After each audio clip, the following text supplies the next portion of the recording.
Are you still wasting time interviewing candidates who look great on paper but fall apart when they get into the role? It's not just frustrating, it's expensive. It slows down your team, it eats up your time, and it damages trust in your hiring decisions. And the worst part is, it's preventable when you understand how to properly spec the role. SPEC is a framework that gets beneath the surface of a role.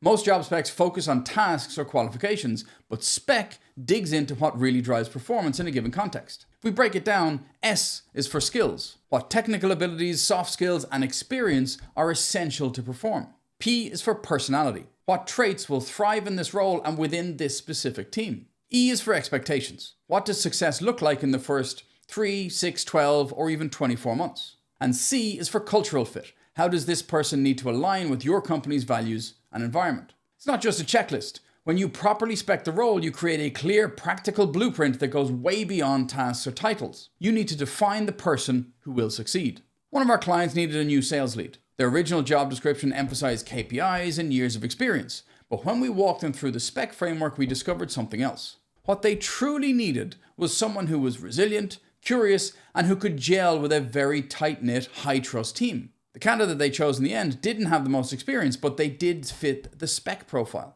And they outperformed expectations. They stayed 3 times longer than their predecessor, and they were promoted within 18 months. If this has helped you to rethink how you define success in a role that you're currently looking to fill, subscribe for more tools and techniques to make talent selection simpler and smarter. Here's a mistake that we see all the time. Hiring managers dive into CVs first. But CVs are backwards looking. They show what someone has done, not what they're designed to do next. SPEC is forward-facing. It asks, what does success in this role, in this company, right now and into the future, actually require? A company we supported recently received over 100 applications. They filtered by experience, narrowed down to 5, and then they hired the person with the perfect CV. They regretted it within the first month. The person ticked all the boxes, but they didn't bring the energy, the adaptability, or the people skills that the team desperately needed. When we reran the process using SPEC, they hired someone with different credentials, but a much stronger fit for the real needs of the role. They've been thriving ever since. Have you ever sat in a hiring debrief and realized that no one actually agrees on what the ideal candidate looks like? That's a symptom of not speccing the role properly. When you run a spec the role session, ideally with the hiring manager and the key stakeholders, it forces clarity. Everyone sees the same picture of what's needed. We worked with a company that was trying to hire a new general manager, and the CEO wanted a disruptor. The board wanted stability, and the HR director wasn't sure which to prioritize.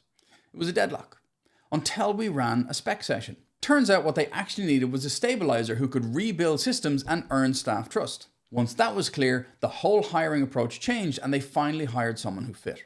I want to challenge you to schedule a 10-minute chat with your hiring manager or your team lead before the end of the day today. I want you to ask them, if you had to describe the ideal person for this role in 3 traits, what would they be? Then compare that to your current job description.